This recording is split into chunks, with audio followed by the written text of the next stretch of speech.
Easy English audiobook.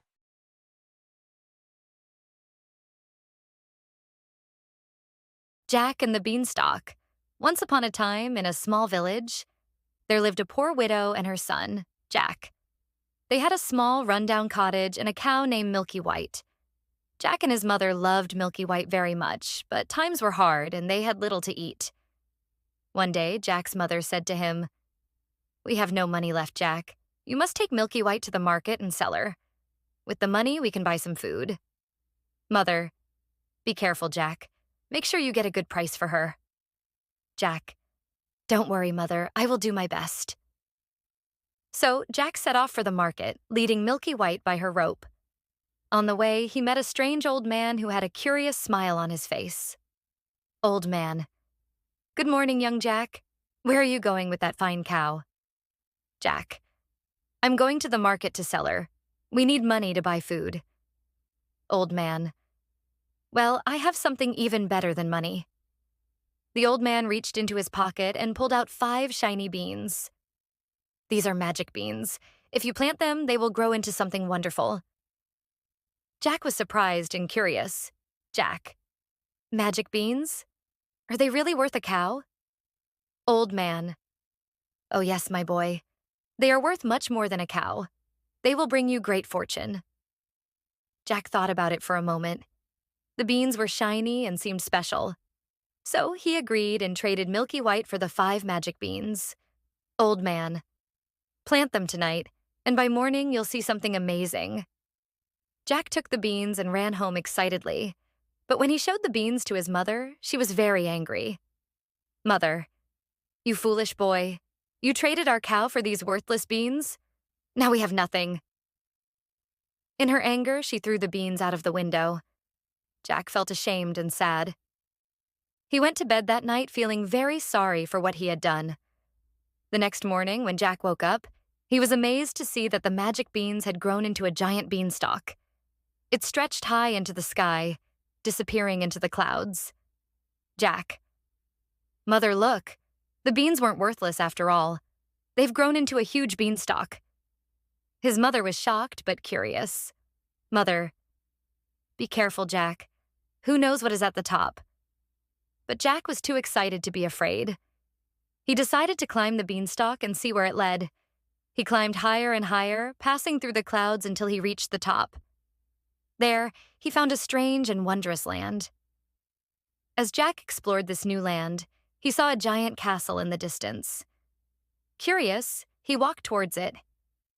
When he reached the castle, he found the door was so big he could walk under it without touching the top. Inside the castle, everything was enormous. The tables, chairs, and even the fireplace were all made for giants. Jack was about to explore further when he heard a loud, rumbling voice. Giant, "Fee-fee-fo-fum, I smell the blood of an Englishman. Be he alive or be he dead, I'll grind his bones to make my bread." Jack quickly hid behind a large pot as a giant entered the room. The giant was huge, with a fierce face and a menacing look. He sat down at the table and called for his wife. Giant, "Wife, bring me my gold coins." The giant's wife, who was much kinder than the giant, brought him a large bag of gold coins. The giant counted them, and soon he fell asleep, snoring loudly. Jack, still hidden, watched in awe. Jack, "Those gold coins would help my mother and me. We wouldn't be poor anymore." Jack waited until he was sure the giant was fast asleep. Then he crept out from his hiding place and carefully took the bag of gold coins. He rushed out of the castle and quickly climbed down the beanstalk. When he reached the bottom, he showed his mother the gold. Jack, "Look, Mother, we have enough money to live comfortably now." His mother was overjoyed, and they celebrated their newfound wealth. But Jack couldn't stop thinking about the giant's castle. A few days later, his curiosity got the better of him, and he decided to climb the beanstalk again. This time, when Jack reached the castle, he saw the giant's wife outside. She was kind and allowed Jack to enter the castle again, not knowing he was the one who had taken the gold. Jack hid and waited for the giant to return. Giant, "Fee-fee-fo-fum, I smell the blood of an Englishman." The giant's wife tried to calm him down. Giant's wife. There's no one here, my dear. You must be imagining things. The giant sat down and called for his wife to bring him his golden hen. Giant. Lay, he commanded the hen, and to Jack's amazement, the hen laid a golden egg. Jack. That hen would be a great help to us. We would never go hungry again. Once again, the giant fell asleep after counting his gold. Jack quietly took the hen and hurried out of the castle. He climbed down the beanstalk as fast as he could and showed his mother the golden hen. Jack. Now we can have golden eggs every day, Mother. His mother was amazed by the magical hen, and they lived happily for a while, but Jack's curiosity still burned. He couldn't resist one last trip up the beanstalk.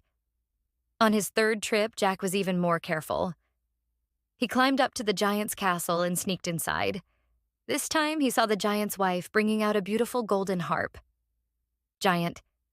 Sing, he commanded, and the harp began to play the most beautiful music Jack had ever heard. Jack. That harp would bring us so much joy. When the giant fell asleep, Jack made his move. He carefully picked up the golden harp and started to leave. But as he did, the harp called out, Master, Master.